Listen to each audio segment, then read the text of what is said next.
Monsieur le député Moïté Broderson, bonsoir. Yorana. Alors, quelle est votre première réaction face à cette étude de l'INSERM? C'est pas de surprise, puisque j'avais déjà eu les premiers éléments, au moins méthodologiques, de l'étude en main depuis quelque temps. Maintenant, c'est plus un sentiment une obligation de vigilance. Parce que ce rapport, c'est un rapport de scientifique. Il faut rappeler d'abord que ce n'est pas un rapport qui a été fait sur le terrain. Ils ne sont pas venus examiner aucun Polynésien. Ce sont des documents qui existaient Ce déjà. sont des études documentaires. Donc il faut se poser la question de la pertinence de ces documents. Est-ce que les 1150 documents qui ont été utilisés sont tous pertinents? Ils présentent tous des garanties d'indépendance, comme ça a été souligné par l'association 193?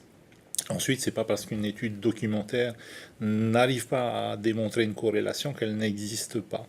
Vous savez, je suis quelqu'un de très calme, mais si l'État veut se servir de ce document pour inverser la tendance sur le nucléaire et revenir au temps des essais propres, là, je crois que mon sang polynésien va commencer à bouillir et je crois que je ne serai pas tout seul dans ce cas-là. Vous pensez justement que cette étude pourrait renverser en fait la loi Morin? Je ne le souhaite à personne et surtout pas à l'État, à moins que le président Macron veuille entrer dans l'histoire comme le président qui aura voulu blanchir les essais nucléaires après que tous ses prédécesseurs aient finalement admis que ces essais avaient causé du tort à la Polynésie et avaient provoqué des dégâts dans la santé et dans l'environnement. Donc si le président Macron veut laisser cette trace-là dans l'histoire, on verra. Alors, demain, la commission nationale doit se réunir, une commission d'ailleurs à laquelle les représentants du pays, les députés comme vous, les associations doivent se réunir. C'est une réunion en visioconférence. Qu'allez-vous porter comme message? Je vais d'abord écouter, hein. Il faut toujours écouter avant de parler. C'est présidé par le ministre de la Santé, Olivier Véran.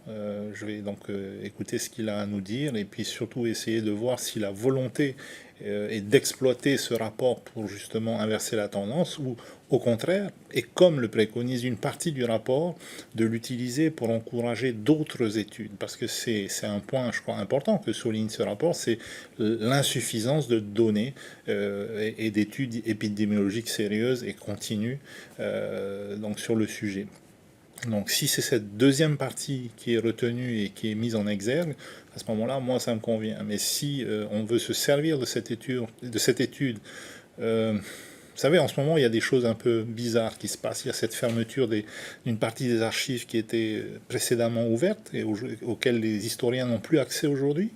Vous avez ce centre de mémoire qui est en train d'être créé avec tout un travail qui se fait à Paris finalement, encore une fois. Donc c'est à Paris qu'on va réfléchir sur ce qu'on va mettre dans le centre de mémoire qui sera ici en plein cœur de Papeete.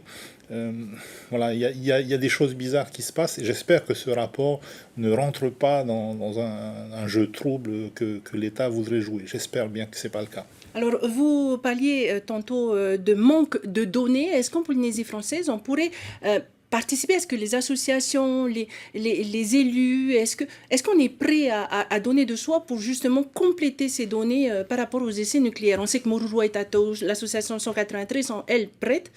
Mais les associations sont certainement prêtes à jouer le jeu. Je pense que tous ceux qui ont travaillé à Morurua ou qui ont vécu dans les environs des essais sont prêts également à participer. Le rapport dit une chose, il dit on ne peut pas faire d'études, par exemple, sur la transmission génétique des transgénérationnelles des pathologies parce que ça coûte trop cher et on n'a pas d'argent.